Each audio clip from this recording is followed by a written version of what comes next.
ஓம் சாயிராம். ஸ்ரீ சாயை பணிக. அனைவருக்கும் சாந்தி நிலவட்டம். நல்லதே செய்வோம், நல்லதே நடக்கும். சாய்ராம். இன்றைக்கி ஆடி 18ஆம் பேருக்கு சூப்பரான ஒரு நாள்.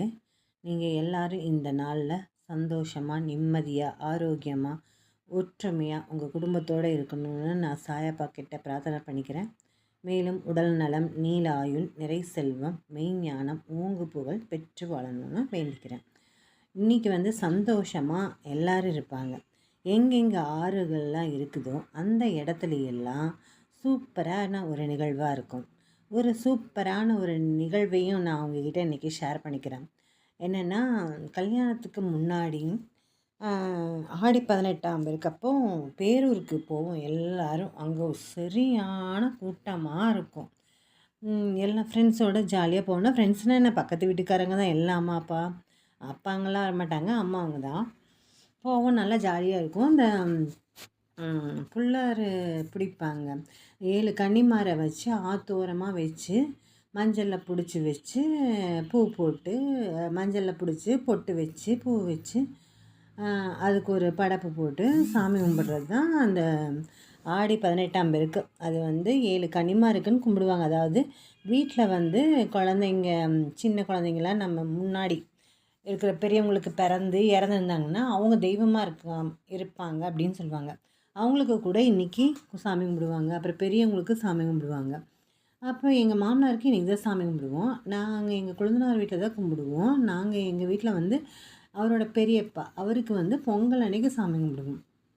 அதனால் சரி, ஏன்னா கூப்பிடலை. இப்போ 3 வருஷமாக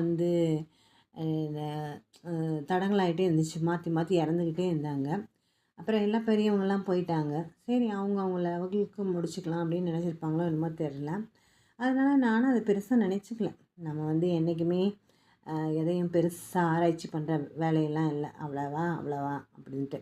எனக்கு என்றைக்குமே இவ்வளோ வருஷத்தில் எனக்கு கல்யாணம் நாள்லேருந்து இன்ன வரைக்கும் எனக்கு ஆடி 18 அன்னைக்கு எங்கள் வீட்டில் நான்வெஜ் இல்லாமல் இருக்கவே இருக்காது. இந்த பழனி சைடு, இந்த சைடு பூரா கிராமங்கள்னால இந்த சைடு பூரா நான்வெஜ்ஜாக தான் இருக்கும். நான் எங்கள் அம்மா அங்கே சாம்பார், ரசம், பொரியல், வடை, பாயாசம் எல்லாம் செய்வாங்க. கோயம்புத்தூர், உடுமலைப்பேட்டை, திருப்பூர்லாம் நான்வெஜ் இன்றைக்கி எடுக்க மாட்டாங்க. ஆனால் இந்த ஊரில் அப்படி ஒரு பழக்கம். ஆனால் இன்றைக்கி எந்த இதுவும் இல்லை. அதனால் நாங்கள் சிம்பிளாக நான் பொங்கல் வச்சு, எங்களோட பெண் தெய்வம் எங்கள் வீட்டில் இருக்குதுன்னு சொன்னாங்க. நாங்கள் வீடை விற்றுட்டோம் தான். ஆனால் அந்த தெய்வத்தை நினச்சி நான் இன்றைக்கி வச்சேன். அந்த தெய்வத்துக்கு தான் சாயப்பா ஒரு வழியை, அந்த தெய்வமும் சாயப்பாவும் இருக்கிற இந்த ஒரு நல்ல நாளில் எனக்கு ஒரு மெசேஜ் சொல்லியிருக்காரு. எப்படின்னா, நான் இந்த தெய்வத்துக்கு அதுவும் பிள்ளாரில் மஞ்சளில் பிடிச்சி வெத்தலை வச்சு வைக்கணும். அது என்னமோ இந்த பக்கத்து கடையில் வெத்தலையே கிடைக்கல. சரி, நான் அப்படியே வச்சுட்டேன். பூவெல்லாம் டெக்கரேட் பண்ணி வச்சு, வளையல்லாம் குட்டி குட்டி வளையல்லாம் குழந்தைங்க வளையல் இருக்குன்னா வாங்கி வச்சு கும்பிட்டு எல்லாத்துக்கும் குழந்தைங்களுக்கெல்லாம் வளையல் தரலான்னு வச்சுருக்கேன். ஒரு 3 பேர்த்து கொடுத்துட்டேன். 3 அண்ணா இருக்குது. சரி, இப்போது பொங்கல் வச்சு முடிச்சாச்சு. என்னோடது சிம்பிளாக முடிச்சாச்சு. இன்றைக்கி நான்வெஜ் எல்லாம் இல்லை. என்ன பாப்பா வெண்டைக்காய் குழம்பு தான் வச்சாங்க. இந்த மாதிரியாக இன்றைக்கி சிறப்பாக முடிஞ்சது.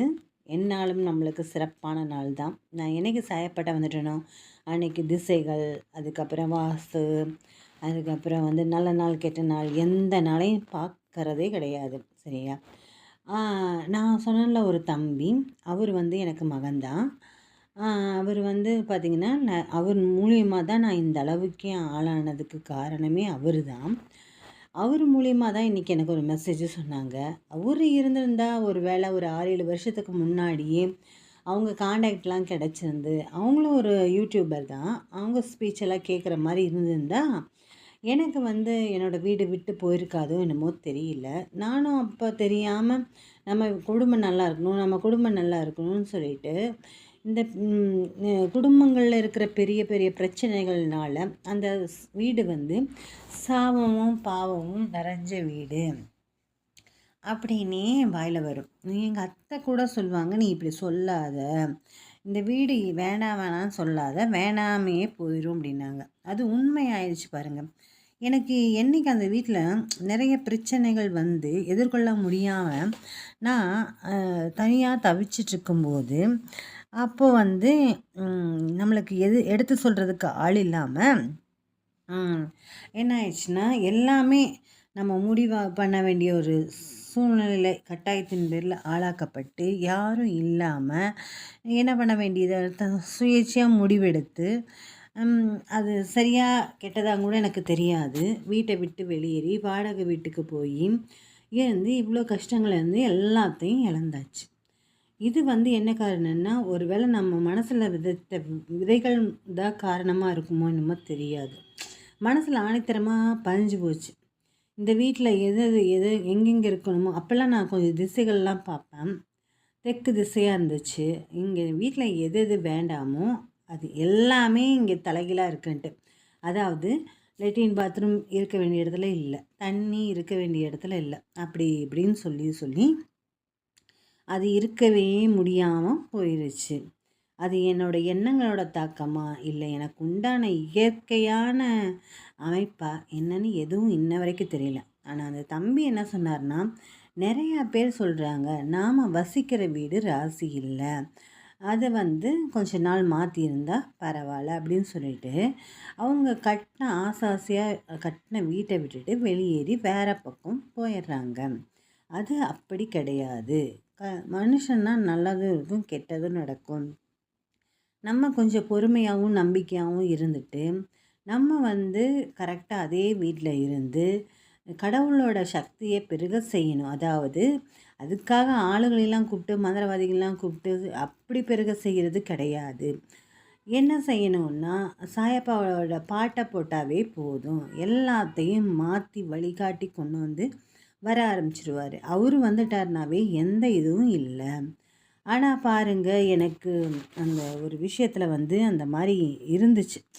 அதனால் என்னால் ஒன்றுமே செய்ய முடியாத மாதிரி இருந்து அந்த வீட்டை விட்டு மாற்றி வந்து வந்து வந்து 2-3 வீடு மாறி இப்போ நாங்கள் இந்த குவார்ட்டர்ஸ்க்கு வந்திருக்கோம். ஆனால் சாயப்பா நம்மளுக்கு பிடிச்சதெல்லாம் தான் செஞ்சு தராரு. நான் அப்போலாம் இந்த சிமெண்ட்டு ஷீட்டு இந்த காரை வீட்லேயே தான் இருப்போமா. எனக்கு வந்து டைல்ஸ் இருக்கிற வீட்டில் பசங்களுக்கு கல்யாணம் ஆகிறதுக்கு முன்னாடி கொஞ்ச நாள் அவங்க கூட வாழணும்னு ஒரு ஆசை இருந்துச்சு. இதெல்லாம் ஆசைப்பட்டிருக்கேன் பாருங்கள் நான். ஆனால் அதை கூட மகராசன் நிறைவேற்றி வச்சார். கிழக்கு பார்த்த வீடாக வெளிச்சமாக வேணும்னு கேட்டேன், அதை நிறைவேற்றி வச்சார். ஒத்த பைசா இல்லாமல் அந்த அந்த வீட்டில் நீ தான் இருக்கணும்னு சொல்லி என்னை போன வீட்டில் வந்து கூடி இருக்க வச்சார். அன்றைக்கி நான் என்ன சொன்னேன்னா, அடுத்த போகிற வீட்டில் வாடகை இல்லாமல் இருக்கணும் அப்படின்னு சொன்னேன். அதாவது சொந்த வீடாக இருக்கணும்னு நினச்சேன். ஆனால் இங்கேயும் அப்படி தான், வாடகைலாம் நம்ம எதுவும் கொடுக்கறது இல்லை இல்லையா, நம்ம இருக்கிற வரைக்கும் இருந்துக்கலாம். அதனால் வந்து பார்த்திங்கன்னா இதுவும் சொந்த வீடு தான். இனி அதுக்கப்புறமா போகக்கூடிய அந்த வீட்டு சொந்த வீடாக தான் இருக்கணும். இதுக்கு இந்த அம்மாவும் இந்த அப்பாவும் சேர்ந்து எனக்கு ஆசீர்வாதத்தை கொடுக்கணும். 2 பேர் தெய்வத்தினால கண்டிப்பாக நான் போவேன். ஏன் எனக்கு மட்டும்னு சொல்கிறத வந்து நான் எதுக்கு வீடியோவாக போடணும்னு கேட்டால் நிறையா பேர் இந்த மாதிரி தான் சொல்கிறீங்க. எங்கள் அம்மா அப்பா கட்டின வீடு சரியில்லை, அது சரியில்லை, இது சரியில்லை, இங்கே கஷ்ட காலம் கொஞ்சம் மாற்றி இருந்தால் நல்லா இருக்கும்னு நினச்சிட்டு நம்ம ஆசையாக கட்டின வீடு, நம்ம ஆசையாக இருந்த வீட்டை விட்டுட்டு நம்ம வேறு பக்கம் போகிறோம். அங்கே போனாலும் நம்மளுக்கு எதுவுமே நிம்மதி இருக்காது. நம்ம மன உளைச்சலையே தான் இருப்போம். பேக்ரவுண்டு நல்லா இருந்து நல்லபடியாக போயிட்டோம்னா ஒன்றும் தெரியாது. பேக்ரவுண்ட் சரியில்லாமல் இருந்து நம்ம போனோம்னா இன்னும் மேலும் மேலும் கஷ்டங்கள் தான் கூடும். அது என்றைக்கு நிவர்த்தி ஆகணுமோ நீங்கள் கும்பிட்ற கடவுளோட அனுகிரகத்தினால அது நிவர்த்தி ஆகும். அது வரைக்கும் நம்ம பொறுமையாக காத்துட்ருக்கணும். ஆனால் நம்மளுக்கு அந்த பொறுமை தான் இல்லையே. இருந்திருந்தால் தான் நம்ம அந்த வீட்டை விட்டே வந்திருக்க மாட்டோமே. எத்தனையோ பிரச்சனைகள், வீட்டில் இருக்க முடியாத அளவுக்கு போன்ற மாதிரி இருந்துச்சு. ஏன்னா இந்த வீடு தான் துரத்துதுன்னு நான் நினச்சி வெளியே வந்தேன். அதனால தான் சொல்கிறேன். ஆனால் எங்கள் வீடு மாதிரி சூப்பரான வீடு இல்லவே இல்லைங்க. 2 வீடு திண்ணை வீடு மாதிரி அந்த காம்பவுண்டுக்குள்ளார எல்லாருமே பார்த்து பொறாமப்படுற மாதிரி இருந்தது. எனக்கு பிடிக்கும், பசங்களுக்கு பிடிக்கும், எல்லாத்துக்கும் பிடிக்கும். ஆனால் என்ன பண்ணுறது, நம்ம தொலைச்சி எதுவுமே நம்மக்கிட்ட வரப்போகிறதில்ல இல்லையா. பேசி என்னத்துக்கு ஆகுது. சூப்பரான வீடு. நெல்லிக்காய் மரம் வச்சுருந்தேன், இது செண்பகப்பூ மரம் வச்சுருந்தேன், மருதாணி மரம் வச்சுருந்தேன், பெரிய வாசல், பிள்ளைங்க பசங்க எல்லாம் விளாடுவாங்க. இந்த பசங்க பாட்டை போட்டுட்டு பசங்க பூரா சின்ன சின்ன 8த்து 9த்து படிக்கும்போதெல்லாம் டான்ஸ் ஆடுங்க. எல்லாரும் உட்காந்து வேடிக்கை பார்ப்பாங்க. நல்லா ஜாலியாக இருந்துச்சு. ஆனால் அப்போ வந்து நம்மளை மோட்டிவேட் பண்ணி இப்படி தான் வாழணும், இதைத்தான் செய்யணும்னு வலியுறுத்துறதுக்கு யாருமே இல்லை. நம்ம அம்மா அப்பா சொன்னாங்கன்னா நம்ம அம்மா அப்பா சொன்னதை இன்றைக்கி கேட்டிருக்கோம். அவங்களுக்கு நம்ம உண்டான சூழ்நிலை, நம்ம மக இப்படி வாழுது, அவங்க வீட்டு சூழ்நிலை இப்படி இருக்குது அப்படின்னு அவங்களுக்கு தெரியாது. ஏன்னா நம்ம எதையுமே அவங்ககிட்ட சொல்கிறதில்ல. அதனால் அவங்களுக்கு எந்த விஷயம் தெரியாது. எங்கள் அம்மாட்டெல்லாம் நான் எதையுமே சொல்லவே மாட்டேன். எங்கள் அம்மா சொல்லுவாங்க, இவ ஏதாவது ஒன்று சொல்கிறாளா பாரு அப்படிம்பாங்க. நான் என்னத்த சொல்லணும் அப்படின்னு சொல்லிட்டு பேசாமல் இருந்துப்பேன். ஏதோ ஒன்றுனாலும் சொல்லி ஒரு அதட்டிட்டு கம்முன்னு இருந்துப்பேன். அதனால் வந்து பார்த்திங்கன்னா, நான் எதுக்காக இவ்வளோ தூரம் எல்லாத்தையும் ஓப்பனாக சொல்கிறேன்னு கேட்டால், எந்த ஒரு விஷயத்துக்காகவும் வீட்டை குறை சொல்லாதீங்க. இது சின்ன பையங்களாக இருந்தாலும் அந்த பசங்க சின்ன வயசுலேயே எனக்கு சொன்னாங்க. ஆனால் என்னோட அறிவுக்கு அது அப்பா புலப்படவே இல்லை. இந்த வீட்டை விட்டு போனால் உயிரையாவது தக்க வச்சுக்கலாம், ஒன்றுமே செய்ய முடியல, உயிரை மட்டும் வச்சுருந்து நம்ம என்ன செய்ய முடியும் அப்படின்ற ஒரு காரணத்துக்காக தான் நான் அந்த வீட்டை விட்டு வெளியேறினேன். அதாவது உயிர் மட்டும்தான் இருக்குது, வேறு எந்த ஒரு இதுவுமே இல்லை. அப்போ செயல்படக்கூட முடியல. என்ன செய்ய முடியும்? அப்போ வந்து மனுஷனுக்கு மன உளைச்சல் ஆகும், டென்ஷன் ஆகும், கடுப்பாகும். இந்த மாதிரி பல மன உளைச்சல்லேருந்து விடுபடுறதுக்காக தான் அந்த வீட்டை விட்டே வெளியேறணும். ஆனால் கொஞ்சம் கொஞ்சம் கரெக்டாக இருந்துச்சு, கொஞ்சம் கொஞ்சம் மாறி இருந்துச்சு. இன்பமும் துன்பமும் மாறி மாறி தான் வந்தது. சரிங்களா? சரி, நம்ம பார்ப்போம். அதனால் வந்து இந்த ஒரு நல்ல நாளில் உங்களுக்கு வருமானங்கள் பெருகி சாயப்பாவோட ஆற்றல் எனி டைமும் எல்லா நேரங்களிலும் எல்லா இடங்களிலும் எல்லா தொழில்களிலும் உறுதியாகவும் பாதுகாப்பாகவும் வழிநடத்துவதாகவும் உறுதுணையாக இருந்து எல்லாமே அவர் செய்யணும்னு சொல்லிட்டு அவர்கிட்ட தாழ்மையாக நாம் எல்லோரும் கேட்டுப்போம். அவர் அந்த மாதிரி கண்டிப்பாக உங்களுக்கு செய்வார். அதுக்கப்புறமா வந்து பார்த்திங்கன்னா, இடம் வீடு வாசல் எல்லாமே வந்து யார் யாருக்கு இல்லையோ எல்லாத்துக்கும் அமையட்டும் அப்படின்னு நான் வந்து உங்கள்கிட்ட சொல்லிக்கிறேன். உங்களுக்காக பிரார்த்தனை பண்ணிக்கிறேன். நீங்கள் ஒரு விஷயம் பண்ணுங்கள். என்னைக்கெல்லாம் நீங்கள் வந்து இந்த காடு இந்த இந்த இடம், அதுக்கப்புறம் காற்று, அதுக்கப்புறம் வந்து தீ, தண்ணி, வானம், இதெல்லாம் பொதுப்படையான இது பஞ்சபூதங்கள். அந்த பஞ்சபூதங்களோட நம்மளோட ஆசீர்வாதம் இருந்தால் தான் நம்மளுக்கு எல்லாமே ஈஸியாக கிட்டும். அதனால் நீங்கள் இந்த பஞ்சபூதங்கள் எல்லாம், அதாவது தண்ணி குடிக்கும்போது அதுக்கு நன்றி சொல்லுங்கள், நெருப்பை பற்ற வைக்கும்போது அதுக்கு நன்றி சொல்லுங்கள். அதுக்கப்புறம் வந்து பூமியை எப்பெல்லாம் உங்களுக்கு தொடுறதுக்கு வாய்ப்பு கிடைக்குமோ அப்போல்லாம் நன்றி சொல்லுங்கள்.